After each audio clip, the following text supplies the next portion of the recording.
Kalen Debor at Alabama, so far, has done pretty well at a couple open mics against Western Kentucky and South Florida.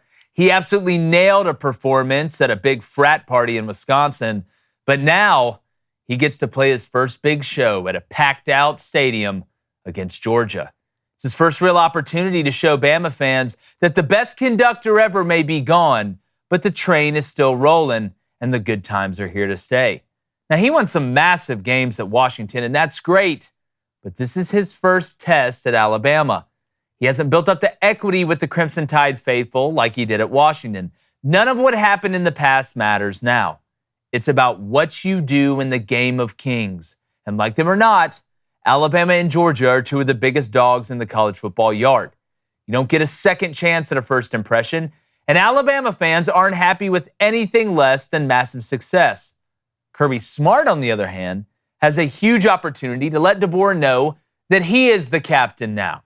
After all, he is the boy who lived and Saban's golden pupil. He now no longer has to battle his mentor, but an outsider who might be coaching in Alabama Stadium, but is far away from home. We're going to break down the game shortly at a granular level, as we usually do, but the storylines are once again elite, and the narratives will be flying post-game. And like I said earlier, we're going to be live streaming it all from the Innisfree bar, whether we come out alive or not. David Cohn, former Michigan quarterback, married to an Alabama legacy. And open mic performer. And an open mic performer. Really good one, by the way. And then my brother, former Western State, Colorado wide receiver. My ex was an Alabama fan. Does that count? Lane Crane, my wife's from Tuscaloosa. It's basically a Taylor Swift song. Runs deep, man. David, we're going to get down in schematically what you expect to see, kind of how you think the game's going to go.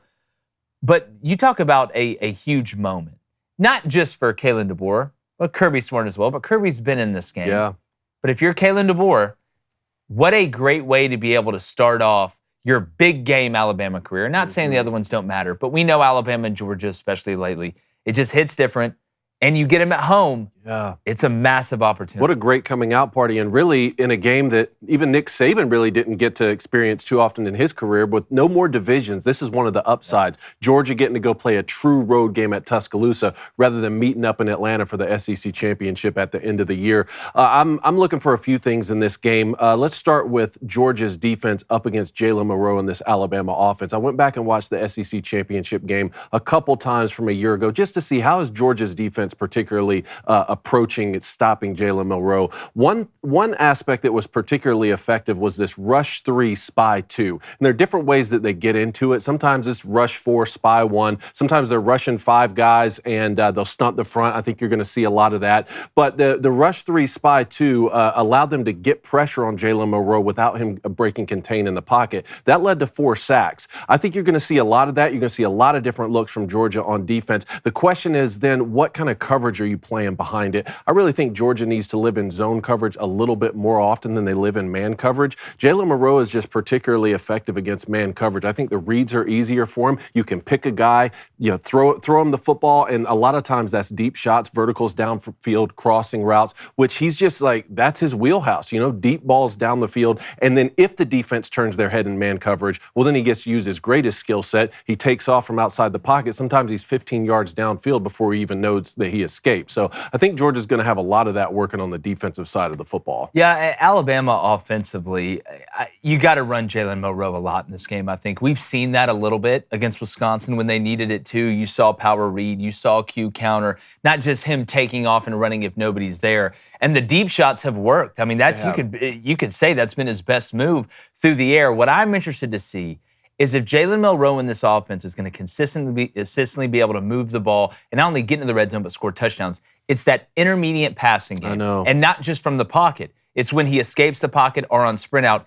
Can you hit those overs? Can you hit those digs? Can you make Georgia not say, we're going to defend you tight and we're going to defend you deep and we're going to let it kind of happen over the middle because you've got to prove it. And if you overthrow guys, overthrowing a guy on a vertical route is one thing. Typically nobody behind him.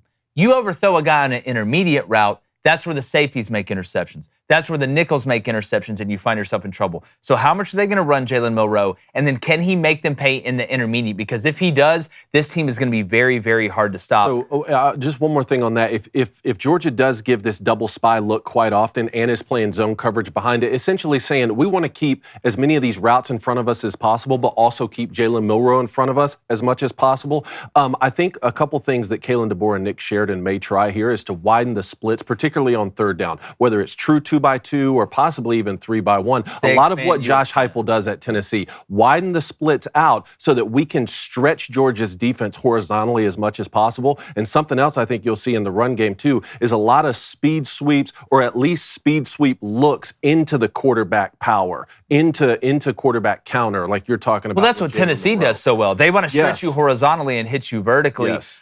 Blaine, for Alabama, I want to get to Georgia in a minute, but for Alabama, they've really played clean overall, and I think Alabama fans will tell you this, in one game so far, and that's been Wisconsin. Not a lot of penalties, not a lot of turnovers. They were very organized, and what happened? They beat them to sleep. Now, Georgia and Wisconsin are two different animals here, but when you look at this Alabama team, at least from what I've seen for Georgia, and I want to get to Georgia's offense in a minute, but if Alabama can play clean, that's not to say you're not going to get any penalties. That's not to say that Georgia's not going to knock a ball out or catch a tip pass up a batted ball and get an interception. But if Alabama plays clean, they have looked so far, at least in my opinion, like a better team, and I'm going to get to that a little bit further. Kind of, what do you see? It's so hard to judge because you go back to when Georgia played Clemson. I mean, you won that game by 30, and then you go to that next week and Georgia plays Kentucky and looks like a completely different football team. I will say this, Georgia and Kentucky always play each other weird. I think it's been like that for the last 3 years. But when you talk about Alabama, a lot of it's going to look at the young players and the explosive players they have on the outside, and that includes Ryan Williams and all of these guys. That if you're Georgia's defense, the thing about it is with me, you can sit here and run three and have two and spy. That's fine. But this Georgia front's not like Georgia's fronts they've been. I mean, you have 170 rushing yards given up against Kentucky. If you're going to sit with 5 in the box, the only thing that's going to add is Jalen Milroe's run game, and they're going to get downhill on you quickly. When it comes to Alabama's defense, same thing. How much do you trust Alabama in the box? If there's one thing they have given up this year, when everybody knows the other team is running it, they can't stop it. So that's a real big question for both these teams that we're not even used to asking. But it's going to come down to this. This game will be a line of scrimmage football game like it always is. Jalen Milroe has to be the difference when it comes to Alabama to win this football game. There's a reason you're a Heisman finalist. You have every tool in the bag to be a great quarterback and to beat a Georgia defense like this. Great defense to go back to Alabama's great defenses, Georgia's great defenses. What hurts them? It's a mobile quarterback. Yeah. Okay, it muddies everything up in the run game and in the pass game. So right now, keys for Alabama on offense is you have to get Jalen Milroe out of the pocket. You have to get him. I don't know if he's a good enough passer right now to stay in the pocket and beat Georgia. You flip it to the other side on Georgia's offense, which I know you said we're going to get to, but I said this in the Clemson game when you won by 30. Great win, but I'm not impressed with Georgia's offense. They have no big play guys on their offense. Ladd McConkey's gone. Brock Bowers is gone. And you're going to have to hit big plays against Alabama because I don't care how good your defense is, they're too electric on the outside and they're too good at quarterback. So that's the questions I have. And a lot of people, when after Georgia got done playing Kentucky, they were worried about, oh my gosh, Georgia can't stop the run. Georgia can't stop the run. That's all Kentucky could do, and Kentucky really wasn't that great at it, yet you still gave up, 170 rushing yards like that. I don't worry as much about Kirby's defense being able to make adjustments. Like I don't worry about Lincoln Riley's defense being able to make or Lincoln Riley's offense being able to make adjustments, or Sark being able to make adjustments offensively. I'm not as worried about that. What I am worried about, if I was a Georgia fan, is what you brought up. I don't care if you're Georgia. I don't care if you're Georgia Tech. I don't care if you're George Strait. You can't go 8, 9, 10, 11, 12 play drives consistently enough, especially when you look at Georgia's schedule and what they're getting into, to be able to score enough points, I think, to run the table and be a dominant team and win all those games. Somebody's got to do it. I think they got guys that can. I think Dominic Lovett can. I think Oscar Delp's got to show us that he can, but he has the ability, but they haven't done it yet. You're not going to be able to just methodically move the ball down the field consistently against Alabama and Texas and Ole Miss. Carson Beck's got to do his thing. I think if guys give him the opportunity, he will. But when they needed it the most, who came through last year. Blaine brought it up. One of them's playing for the Chargers, and one of them's playing for the Raiders. When they had to have big plays, it was Ladd McConkey or Brock Bowers or some combination of those two doing it. I can go back through the last couple years and see it, whether it's against Auburn or whatever. So Georgia's got to find a way to make some explosive plays, but you got to take shots down the field to be able to make explosive plays. David, I want to go back to something you said, and then I want to get to the chat. I know we got to move on at some point.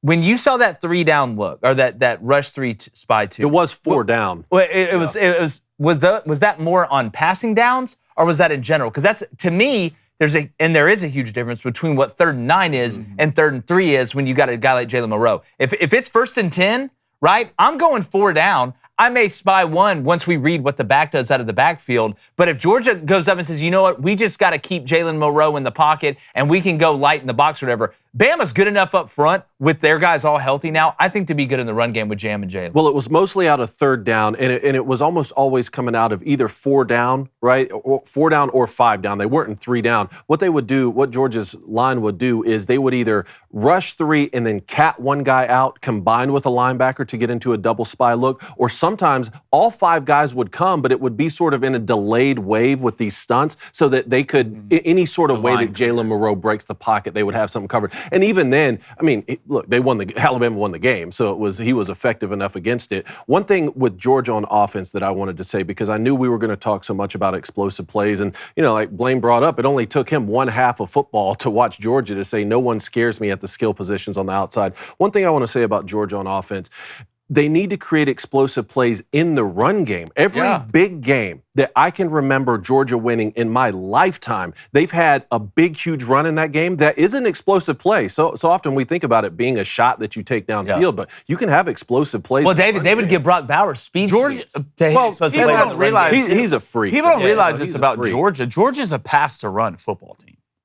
Like they are now, we're not used to saying that. I mean, you can go back last year; they're almost averaging 30 attempts a game through the air. Yeah. They haven't historically been that. No, Mike Bobo is the OC now. I mean, Todd Monken sort of switched things up a little bit, but every big game I can remember Georgia winning in my lifetime, they've had some sort of explosive play in the run game. They either need to have that working in this game or chunk runs consistently. Now, you're saying, like, I don't see how Georgia's going to be able to have chunk runs consistently throughout the whole game. Well, if you're not going to have that, then you need to do what Michigan did this past weekend. Take off for 1 of 50 yards, that's a touchdown. Take off for 1 of 60 yards, that's a touchdown, if you're not going to average 5, 6, 7 yards per carry, which is going to be tough. But if you don't have one or the other, if you don't have the big explosive plays in the run game that can help open up the pass, or if you don't have chunk runs consistently, Georgia's going to be in for a long game. And I don't think Kirby Smart wants to live in a world where they're having to throw it more than they're having to run it. He wants to live in a balanced world as possible. That's what you want as a defense guy. And preferably, just like Sark, just like Josh Heupel, all these guys, even though he's a defense guy, he knows the importance of the run, probably even more because he's a defensive guy.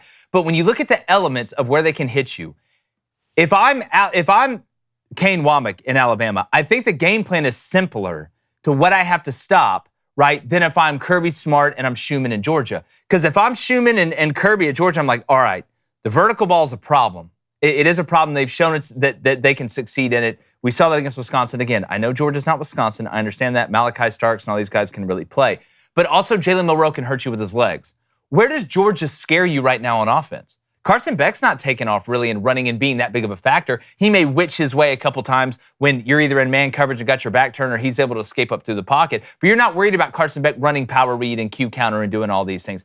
I'm not worried right now about Georgia vertically. So if I'm Kane Womack, what do I have to stop?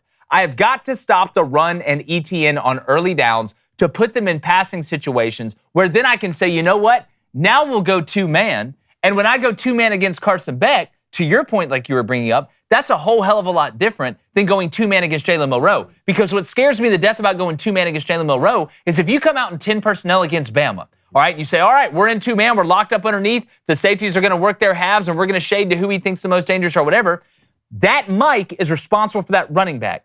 And the minute that running back vacates, you have got to stunt the front so you don't just have an easy run through with nobody in the middle. Because I know that's what Alabama's going to do. We've seen them brush out the empty, then brush back, brush out the empty, and not brush back. Against Carson Beck, yeah, I'm going to stunt the front, but I'm not nearly as worried about him getting out the front door or the back door, and then all of a sudden, there's nobody there, and him going and hitting his head on the goalpost from 7 yards out, as opposed to Carson Beck hurting me for 7 yards on 3rd and 10. So I think there's less for Kane to have to stop than there is for Schumann and Kirby to have to stop. And that's where, if I was a Georgia fan, and they might, this is the closest, one of the closest games we're going to get to an NFL game. All right, all year. Georgia's favored, by the way. And Georgia's favored. And Georgia's favored. But I tell you, the more I look at it, unless Bama plays really, really disorganized and turns the ball over, and then again, field position. And special teams, which is your indicator of field position. Don't get hung up on thinking special teams is just about field goals, blocking punts, and kickoff returns and punt returns for a touchdown. No, the punter that gets the ball the most inside the 20-yard line, specifically inside the 10, puts themselves in an incredibly advantageous situation. Just ask Oklahoma, who outside of a turnover by Nico early in that game, their ass lived inside the 15-yard line on offense with a flustered quarterback, and you can't find yourself in this situation. One more point I was going to make on Georgia's rushing attack. If there is an area of Alabama's defense that is susceptible, it's to the run game. Yeah. Of over 200 rushing yards they gave up to South Florida, 150, I believe, to Wisconsin. So that is one area where Georgia can have success. And the more success you have there, the more you allow your skill players. Because you got to funnel resources. And one key before we get to Chad, I was going to say this. It is huge for Georgia from the D-line standpoint to keep Jalen Milroe in front of you. Yeah. You cannot rush past Jalen Milroe, because if you do that, he's out the gate, and then it's him versus two safeties, and good luck. See, that's the problem is okay, so if you don't rush past him, then he can get out through the edges, right? But if you don't set the sideline's your friend. Well, that's when that the edge, then he's out through the middle. That's where and look, I think they're going to have everything working, man. They're going to have the rush 4, 1 spy, rush 3, 2 spies, bring all 5, delayed stunt, everything. And I want to get to the chat, but let's also, Georgia's defensive line doesn't have the names that we've seen in the past, right? The Jordan Davises, right? The Jalen Carters. But make no mistake, these cats can run. Like, this is one of the best teams that Alabama's going to see on defense. We're just so used to the Lamborghini, right? That, hey, look, a nice Corvette still runs pretty good too, and it'll get a few chicks to hop in the back seat as well. It's tough to beat Georgia going this way. It is. Last year we saw Alabama beat Georgia going that way. That's exactly. Hey, what's up, YouTube? Hey, do us a favor. If you hadn't hit that subscribe button, please do. We really appreciate you taking some time out of your day.